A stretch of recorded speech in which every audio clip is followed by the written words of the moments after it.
सरस्वती शिक्षा समिति पाली द्वारा संचालित ऑनलाइन शिक्षण सत्र 2020-21 में आप सभी भैया बहनों का हार्दिक स्वागत एवं अभिनंदन है। कक्षा षष्ठी विषय गणित के तीसरे अध्याय संख्याओं के साथ खेलना, जो हम पिछले कई भागों से खेलते आ रहे हैं, आज हम इसके अगले भाग का अध्ययन करने वाले हैं। पिछले भाग में हमने विभाज्यता के नियमों के बारे में पढ़ा था। प्रकरण क्या है आज का भी? विभाज्यता की जांच के नियम। पिछली बार हमने 10 की विभाज्यता, 5 की विभाज्यता, 2 की विभाज्यता और 3 की विभाज्यता के बारे में पढ़ा था। आज हम इसके आगे वाले भाग में अन्य संख्याओं के विभाज्यता के नियमों के बारे में पढ़ने वाले हैं। तो आइए देखते हैं। 4 नियम हम पहले पढ़ चुके थे, आज 5वां नियम 6 की विभाज्यता, अर्थात 6 का किस किस संख्या में पूरा भाग जाएगा उसके बारे में पढ़ेंगे। तो 6 की विभाज्यता का नियम होता है, जो संख्या 2 व 3 दोनों से विभाजित होती है वह संख्या 6 से भी विभाजित होती है। अर्थात कोई संख्या है, उसमें अगर 2 का भी भाग जाता है और 3 का भी भाग जाता है, ध्यान से सुने, 2 का भी जाता है और 3 का भी जाता है, अर्थात दोनों का भाग जाना आवश्यक है, तो उस स्थिति में वह संख्या 6 से भी विभाजित होती है। उदाहरण के तौर पे यहाँ पर मैंने 3 संख्या लिखी है, 12, 36 और 90। जैसे 12 है, 12 में 2 का भाग जाता है 6 बार, 3 का भाग जाता है 4 बार। तो देखो 12 में 2 का भी भाग गया, 3 का भी गया, तो हम कह सकते हैं इसमें 6 का भी भाग अवश्य जाएगा। जैसे यहाँ पर लिखे हैं 36, तो 36 में 2 का भाग दो आप, 2 देने पर आते हैं 18 और 3 का देते हैं तो 12 भाग देके करिएगा आप। तो 36 में भी दोनों संख्या का भाग गया, तो हम कह सकते हैं यह 6 से विभाजित होगी। इसी प्रकार 90 की भी आप जांच कर सकते हैं। यह 6 की विभाज्यता का नियम है। अगला है 4 की विभाज्यता। किस संख्या में 4 का भाग जाएगा उसके लिए 3 या 3 से अधिक अंकों की संख्या। यह नियम ऐसी संख्या जिसके अंदर इकाई, दहाई और सैकड़ा, ऐसी संख्या होनी चाहिए। इकाई और दहाई वाली नहीं चलेगी। इकाई, दहाई और सैकड़ा, उसके आगे भी 1000, 10,000 हो सकते हैं, लेकिन कम से कम 3 अंक होने चाहिए। 3 या 3 से अधिक अंकों की संख्या 4 से विभाज्य होती है यदि उस संख्या के अंतिम 2 अंक, अब उस संख्या के पीछे वाले जो 2 अंक हैं, उन दोनों अंक इकाई व दहाई अंकों से बनी संख्या यदि 4 से विभाज्य है तो वह संख्या अवश्य 4 से विभाज्य होगी। तो यह था नियम। अब इसको समझने वाले हम। उदाहरण के तौर पे नीचे यहाँ पर आपको एक संख्या दी है 464, 3 अंकों की संख्या है। पता लगाना है कि इसमें 4 का भाग जाएगा या फिर नहीं। तो क्या नियम है? 3 अंकों की संख्या होनी चाहिए, 3 से ज़्यादा। तो 3 अंकों की संख्या है हमारे पास। अब आपको इसके पीछे वाले 2 अंक लेने हैं। पीछे वाले, ये इकाई का 4 और दहाई का 6, संख्या होती है हमारे पास 64। तो अब आपको 64 में 4 का भाग देना है।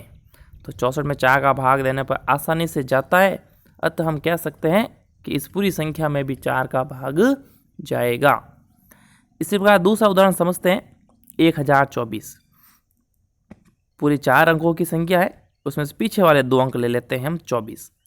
अब इस 24 में आपने 4 का भाग दिया, 6 बार गया, तो 24 में चला गया, इसका अर्थ है इस पूरी संख्या में भी 4 का पूरा पूरा भाग जाएगा। यह है 4 की विभाज्यता।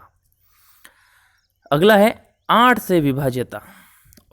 तो देखेंगे आप 4 से विभाज्यता और 8 से विभाज्यता में कुछ समानताएं है।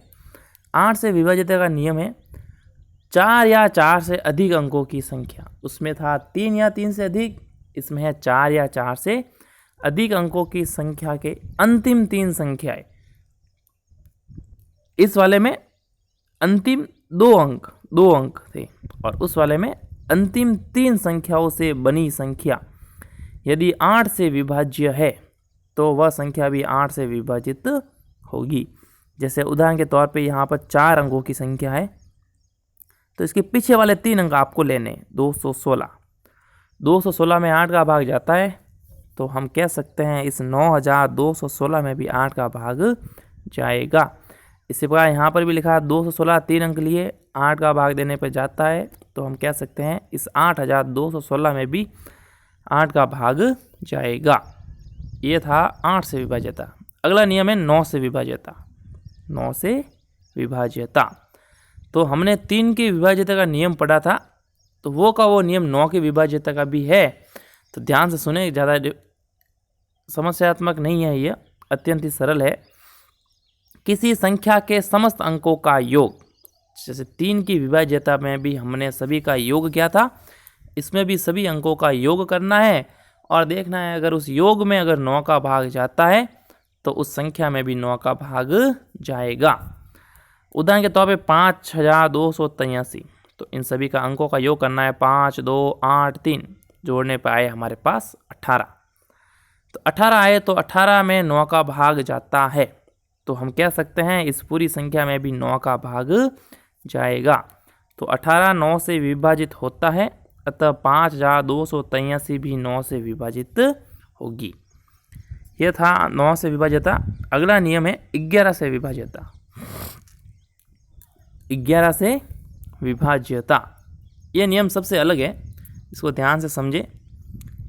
किसी संख्या के दाएं से विषम अंकों का योग तथा सम अंकों के योग, पहले तो आपको कोई संख्या है उस संख्या के सम अंक और विषम अंकों का योग करना है, उनके बाद उन दोनों का अंतर ढूंढना है। किसी संख्या के दाएं से विषम अंकों का योग तथा सम अंकों के योग का अंतर यदि 11 से विभाज्य है तो वह संख्या भी 11 से विभाज्य होगी। इस नियम को हम उदाहरण द्वारा समझेंगे तो अधिकतर समझ में आएगा। तो देखते हैं 61,809 की 11 से विभाज्यता की जांच। संख्या है हमारे पास 61,809। अब आपको इस संख्या के विषम अंकों और सम अंकों का योग करना है। विषम और सम से तात्पर्य है दाएं ओर से, तो ये दाईं ओर है और ये बाईं ओर, तो आपको इधर से शुरू करना है। तो ये जैसे पहले नंबर पे आया 9, फिर दूसरे नंबर पे है 0, तीसरे नंबर पे है 8, चौथे नंबर पे है 1 और 5वें नंबर पर है 6। तो विषम अंक का मतलब पहले नंबर पे जो संख्या है उसको, तीसरे नंबर पे है उसको और 5वें नंबर पे है इनको, इन सब का योग करना है। समझे आप? क्या करना है, सम और विषम अंक नहीं देखना, अंकों का स्थान देखना है कि वह सम स्थान पर है या फिर विषम स्थान पर। तो विषम पे कौन कौन है, 9 8 और 6। तो विषम अंकों का योग 9 8 और 6 जोड़ने पे आया हमारे पास 23।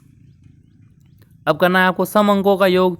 तो सम पे था 0, 0 के बाद 1, 1 के बाद कोई संख्या नहीं है तो 0 और 1 जोड़ने पर 1। अब इन दोनों का अंतर ढूंढना है, दोनों का 23 में से 21 दोनों का अंतर, तो आया उत्तर हमारे पास 22। अब देखना है इस 22 में आपके 11 का भाग जाता है या फिर नहीं। तो 22 आसानी से 11 से विभाज्य होता है, अतः यह संख्या भी 11 से विभाज्य है। यह था 11 से विभाज्यता का नियम। ये सभी हमने विभाज्यता के नियम पढ़ लिए हैं। अब आप आज के गृह कार्य की बात करते हैं। गृह कार्य में प्रश्नावली 3.3 का पहला प्रश्न, उसके अंदर एक सारणी दे रखी है। इस सारणी को आप पूरा करेंगे। रफ में हल करते हुए आप फेर में भी हल कर सकते हैं, लेकिन सारणी को फेर में करना है।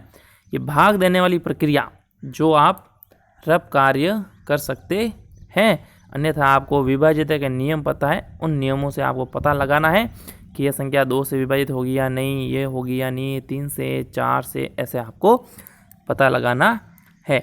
अगले अध्याय में हम इसके अगले भाग का अध्ययन करेंगे। धन्यवाद।